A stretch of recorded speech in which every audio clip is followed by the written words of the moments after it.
Justin Herbert, I believe, is our next Herb Kid guy. himself. Yeah, the Herb Kid. So one of the best rookie seasons we've ever seen. Third best points per game season by a rookie quarterback since 1992. Second most passing yards. Broke the rookie touchdown record for quarterbacks. Herb Kid had 31 passing touchdowns, added 5 with his big, long, sexy legs. Not a dad runner, JJ. So what are your thoughts on Herbert relative to where he's going to go in fantasy drafts next year? Because I actually... it kind of surprised me. I thought he might go in that 8th or 9th round range, but it seems like you think he might end up as a value next year. Yeah, I mean, he might. The other thing, too, with Herbert is that he's really athletic, and he didn't really show off those legs as much as he could have this past year. So there's someone that people often comped him to or like thought that he could have the type of career of is like a Josh Allen type where he's running the ball a lot more than he did this past year. So that's, there's some upside there at least. The other thing to keep in mind with the Chargers is that there's a new regime there. So things are changing.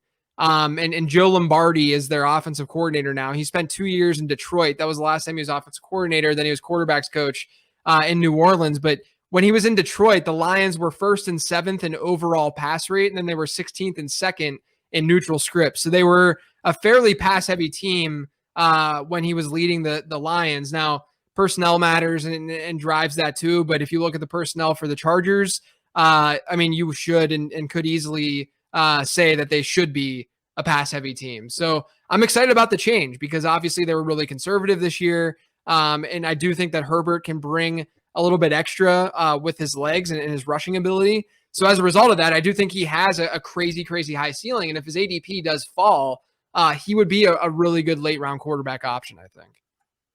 Yeah, and, just for our listeners, we're always buying these sophomore quarterbacks. I know sometimes it can feel expensive when a rookie quarterback has an impressive season, but that biggest leap is usually experienced in that second season, or at least the most impressive that they're going to look will usually be in that second season for a quarterback. So I'm a big fan of buying any sophomore quarterback, especially if they put that early NFL production on the field. And yeah, we love the skill set for the Herb Kid, obviously. But at the same time, I was actually really kind of underwhelmed by the coaching hires. Maybe it was just my Dable love and all that, but hopefully, I don't really know what to expect from the offensive coordinator just because he wasn't very successful in Detroit. And then we didn't really know what his role was. Like I've tried to find information about what the hell he did in New Orleans, but I just can't seem to find out what he was doing there. Yeah. It's always tough with offensive coordinator stuff. Not only that, but I've talked about this on my show a lot, but oftentimes offensive coordinator data just has a ton of noise because, a lot of times it's just driven by the personnel that they had. It's the old Kyle Shanahan feeds his ex-receiver narrative that was out there for years when, guys, he's going to feed Andre Johnson and Julio Jones. Why would he not be feeding those guys? And then where's that narrative now? It doesn't exist because his team isn't the same, right? So there's a lot of noise to that kind of data, but I do generally look at philosophy and pass rate and stuff and what they do in neutral scripts. And if you can see some correlation and connection there, I do think it's important.